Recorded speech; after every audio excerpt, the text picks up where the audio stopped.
Alam nyo mga kaibigan, nung una ko nakapag-drive nito, medyo hesitant ako kasi syempre hindi natin alam kung paano ba siya nag-ooperate. Let's go!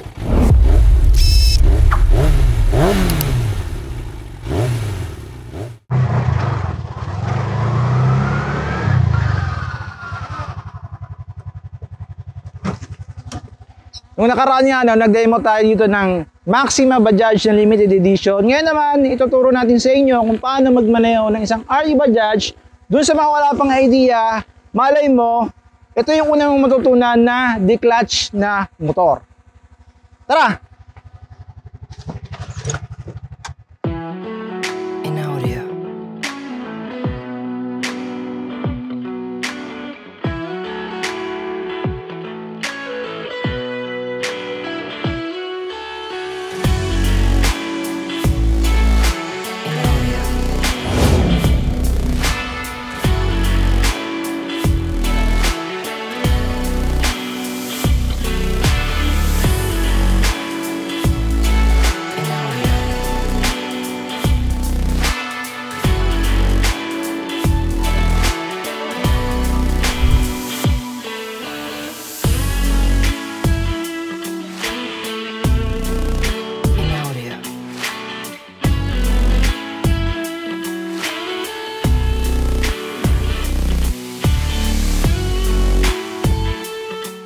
So ganito yung mga kaibigan, bago kami mag-umpisa mag-drive ng RE Bajaj, unang-una i-check nyo muna yung handbrake, Madalas kasi yan, nakataas yan, ibig sabihin yan, naka-brake yan. So kailangan mo siya ibaba, pidutin mo yung taas and then ibaba mo ganon. Kasi kahit anong kada mo dyan, hindi ito aarangkada dahil nga naka-handbrake.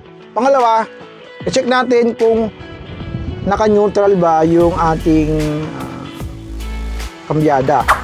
So ang pag-change ng gear niyan, kaibahan lang dun sa dimotor, dito lahat yung clutch at saka pagpalit ng gear. And then, sa kabila, sa kanan naman na part, wala ditong brake. Ang lahat ng brake ay nandito. Yan. So, tatry natin na umpisahan. So, kung sanay ka na sa declutch na motor, hindi ka naman hinibago dito, Una-una start natin. So, make sure lang na nasa neutral yung kanyang cambio, So pakanan yung kanyang pihet na paano mag-start. And then parang sa decambio din, 1 down, 3 up siya, hanggang kwarta kasi yung kanyang gear, pag-change ng gear. So 1 down, pababa. Kung tumapat na yan sa primera, dandaan mo nang bibitawan yung clutch. Ayan. So tayo ay bumubing na, tayo ay mag-U-turn.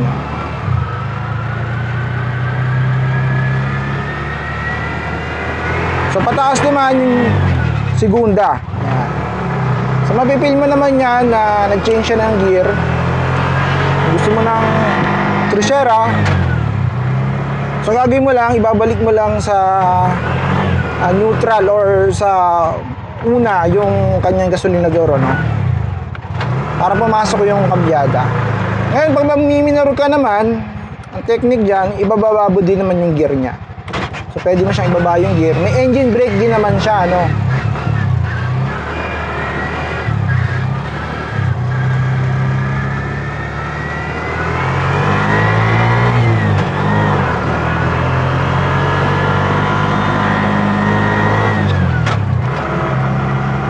Suwabing-suwabe lang din naman yung kanyang arangkada.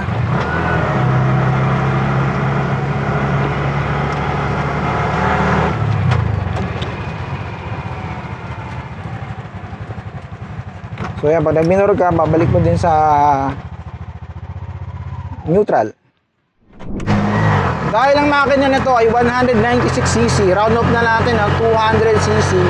Pagdating sa ahunan, paakyat, tatry naman natin to, para malaman natin yung kanyang capabilities pagdating sa lakas ng makina.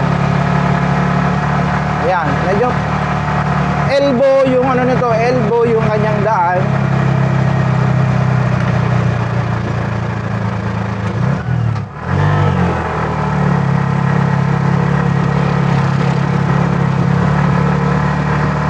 Actually, hindi mo mararamdaman na nahihirapan yung kanyang makina. Basta maganda lang yung timplada ng nung kambyada mo. So ngayon, ang kambya natin segunda pa lang yun,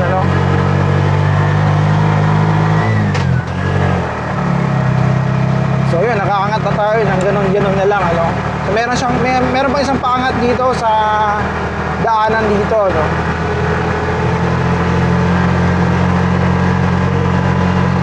Bumubelo lang tayo ng konti.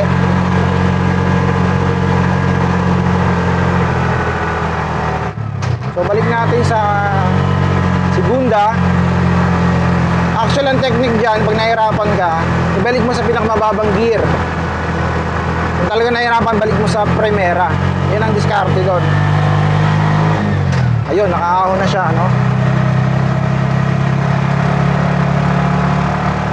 So ganoon lang, nakakit na tayo dito sa bundok sa may Dabilan,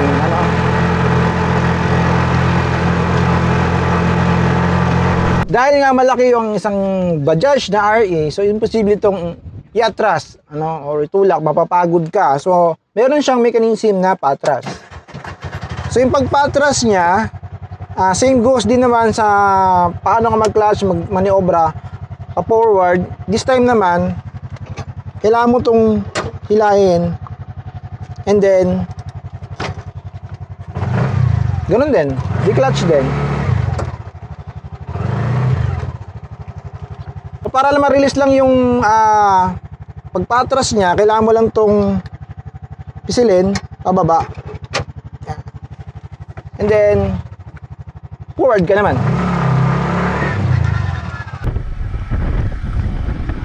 Alam niyo mga kaibigan, nung una ko nakapag-drive nito, medyo hesitant ako kasi syempre hindi natin alam kung paano ba siya nag-ooperate. Well, may background naman tayo sa pagmumotor, especially sa declutch ng motor, At kaya konting adjustment lang yung nangyari sa atin.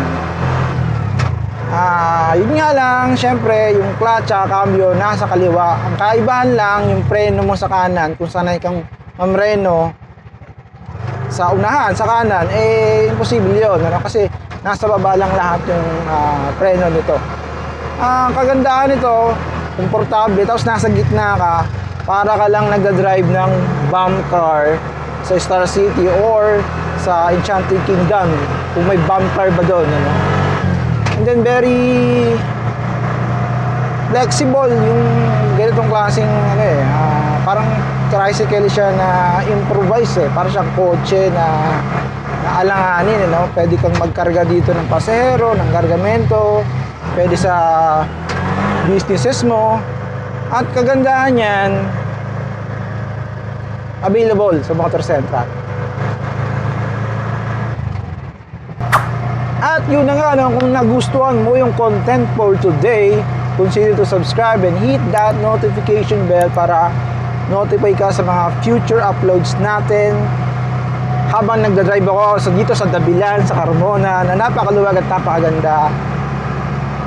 Kung may comment ka, kung may violent reaction, o mali ba yung ating tutorial about paano magmaneho ng Bajaj RE, comment down below. Malay mo naman, mali nga naman talaga yung aking itinuro. Yun lang, sige on the next video.